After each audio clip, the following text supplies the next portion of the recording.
Revanth Reddy sir మనకు ఏది పదవి పోతుంది, మనకు మన సీఎం అని దించేయాలని చూస్తున్నారని ప్రతిసారి అంటున్నారండి.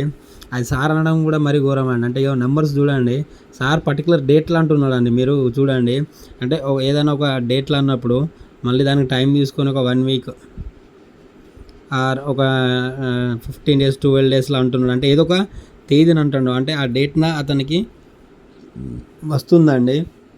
దాన్ని బట్టి మీరు చూడండి. అంటే సీఎం క్యాండిడేట్గా ఇప్పుడు మన నెక్స్ట్ వచ్చేసి ఈ పొంగులేటి శ్రీనివాస్ గారు కూడా ఉన్నారండి.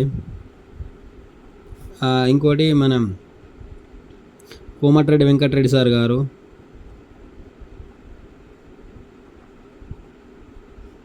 ఇంకోటి ఉత్తమ్ కుమార్ సార్.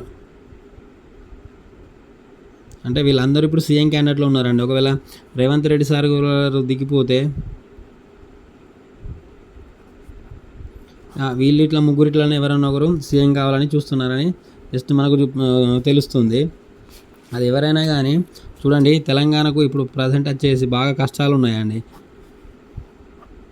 ఏది మనకు ల్యాండ్, గవర్నమెంట్ ల్యాండ్ అని సేల్ చేసి మనకు పథకాలకు మనీ ఇస్తున్నారని. కానీ చాలా గ్రేట్ అండి. అంటే సేమ్ మన టీఆర్ఎస్ గవర్నమెంట్ కూడా సేమ్ అదే చేసింది, కానీ పథకాలు ఇవ్వడం వల్లనే గెలిచారు. కానీ వన్ మిస్టేక్ వల్ల ఈ 2023లో లాస్ అయిపోయినారు. ఇప్పుడు సేమ్ అదే మిస్టేక్ కాంగ్రెస్ కూడా చేసింది కదా. అందుకోసమే కాంగ్రెస్కు ఈ సీఎం పదవి అనేది చాలా గండం టైప్ ఉన్నదండి. అంటే ఎప్పుడు దిగిపోవాలని చూస్తున్నారని మనకు ఎన్నోసార్లు రేవంత్ రెడ్డి సార్ గారే చెప్పారండి ప్రెస్ నోట్లో. అంటే సీఎం పదవికి ఎఫెక్ట్ ఉన్నదని. ఇగో ఇది ప్రజెంట్ సిచ్యువేషన్ జరుగుతుంది. మనకు నెక్స్ట్ ఏమవుతుందో కూడా తెలియదు, కానీ చూడాలండి. ఇప్పుడు మనకు టీఆర్ఎస్ అయిపోయింది, బీజేపీ అయిపోయింది, కాంగ్రెస్ అండి. ఈ మూడిట్లల్లో వీళ్ళే ఉండి ఇందులో 3 క్యాండిడేట్స్లో అండి. ఇందులో కూడా 4 లేదా 5 క్యాండిడేట్లు మనకు వస్తున్నారు. ఏది కాంగ్రెస్ నుంచి. ఇక బీజేపీ నుంచి అంటే ఇప్పుడు ప్రజెంట్ వాళ్ళ స్ట్రెంత్ లేదు కాబట్టి లేదండి. ఇప్పుడు ఏది ఉన్నా కానీ చూడండి, ఇప్పుడు ఈ మన బీఆర్ఎస్ వాళ్ళు అంటే బీఆర్ఎస్ టు కాంగ్రెస్కి వెళ్ళిన వాళ్ళకు సుప్రీంకోర్టులో ఇది మనకు ఎమ్మెల్యే అనర్హత వేటు వేశారు. ఇప్పుడు దానం నాగేందర్ రెడ్డి సార్ గారు కొంచెం టీఆర్ఎస్కు సపోర్ట్గా మాట్లాడుతున్నట్టు న్యూస్ వస్తుందండి.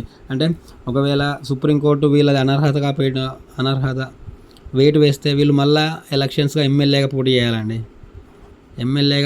అది ఎక్కడి నుంచి చేస్తారు? టీఆర్ఎస్ నుంచి చేయరు కదా మళ్ళీ. అందుకోసమే ఇప్పుడు సభ జరిగేటప్పుడు వీళ్ళు టీఆర్ఎస్కు కొంచెం సపోర్ట్గా మాట్లాడుతున్నారండి. కానీ ఏదేమైనా మనకు ఈ 2023లో మన కాంగ్రెస్ వచ్చిందండి. ఈ 2028లో మళ్ళీ ఏది వస్తుంది? కాంగ్రెస్ సార్ మిస్టేక్ చేస్తే ఈ 2025 లేదా 26లోనే లాస్ అవుతారండి సీఎం పదవి.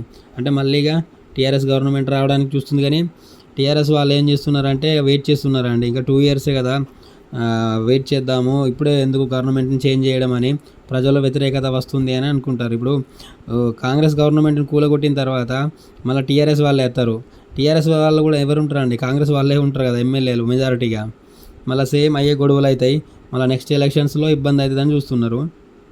కానీ ఈ పథకాల వల్ల కొంచెం కాంగ్రెస్ విన్ అయింది, బట్ సెట్ కావడం లేదండి. ఏది మనకు ఈజీగా రావడం లేదు. ఏది మన మనీ, వీళ్ళకు మనీ అంటే పుట్టడం లేదన్నట్టు. అందుకోసమే చాలా సఫర్ అవుతున్నారు. ఈసారి చూడాలండి ఏం జరుగుతుందో. నెక్స్ట్ మనకు ఇది వచ్చేసి మన తెలంగాణ స్టేట్ అండి. నెక్స్ట్ వీడియోలో ఒకసారి చూద్దాము. ఎవరు ఏదైనా కానీ మనకు ఈ 2023, 2024, 2025, 2026, 2027, 2028 ఇందులో 4 అయిపోయింది. ఇప్పుడు 5 నడుస్తుందండి. ఈ 5 ఎందుకనంటే ఇంత డేంజర్గా నడుస్తుందంటే 2 + 0 + 2 + 5 మొత్తం 9 వస్తుంది. 9 ఈజ్ డేంజరస్ అండి. ఏది మన కట్టప్ప అన్నట్టు సైన్యాధ్యక్షుడు అట్లా ఎఫెక్ట్ అవుతుంది. మనం చూసామండి, మన తెలంగాణకు హోమ్ మినిస్టర్ కానీ మిగతా కొంతమంది మినిస్టర్లు లేరండి. విద్యాశాఖ మంత్రి కూడా లేరండి. అంటే ఇది మన రేవంత్ రెడ్డి సార్ దగ్గర పెట్టుకున్నారు. సేమ్ ఈ 2025 ఇంకా ఈ 2026 అయితే చాలా డేంజర్ అండి. ఎందుకంటే 2 + 0 + 2 + 6 ఇవి 4 + 6 10 అవుతుంది. అంటే 1 అండి. మొత్తం ఘోరం ఇది రాజ్యుల ఏమంటారు, రాజ్యం కోసం యుద్ధం అన్నట్టు జరుగుతుందండి. ఎందుకంటే ఇప్పుడు ఈ 2025లోనే ఇప్పుడు సర్పంచ్ ఎలక్షన్స్ వస్తాయండి, అందులో సీట్లు కంపల్సరీ రావాలి. లేకుంటే సీట్లు పోతే మాత్రం తర్వాత నెక్స్ట్ ఎమ్మెల్యేగా గెలవడానికి చాలా ప్రతి ఒక్కరు ఇబ్బంది పడడానికి అవకాశం ఉంటుంది. మీరు చూడండి, ఇప్పుడు ఒక్కసారి ఎమ్మెల్యే గెలిస్తేనే 5 years ఉంటారండి. మళ్ళీ ఎమ్మెల్యే లాస్ అయిపోతే 5 years వరకు ఎవరు చూస్తారండి? ఎవరు పట్టించుకొని కూడా పట్టించుకోరు. ఎవరు ఏది మనకు పవర్ లేకపోయేసరికి ఎవరు రారు కదా. ఇప్పుడు ప్రతి ఒక్కరు చూస్తారు. ఇప్పుడు టీఆర్ఎస్ గవర్నమెంట్ కూడా అదే చూస్తుంది కదా, పవర్ పోయేసరికి చాలా సఫర్ అవుతుంది. కానీ కాంగ్రెస్ గవర్నమెంట్ దాన్ని వినియోగించుకుంటలేదండి. ఎందుకంటే వాళ్ళందరూ ఈసారి ఏదన్నా నెక్స్ట్ చేసి సాధించాలని చూస్తున్నారండి. ఇది మన తెలంగాణ స్టేట్ గురించి అండి. Thank you universe. I'm billionaire.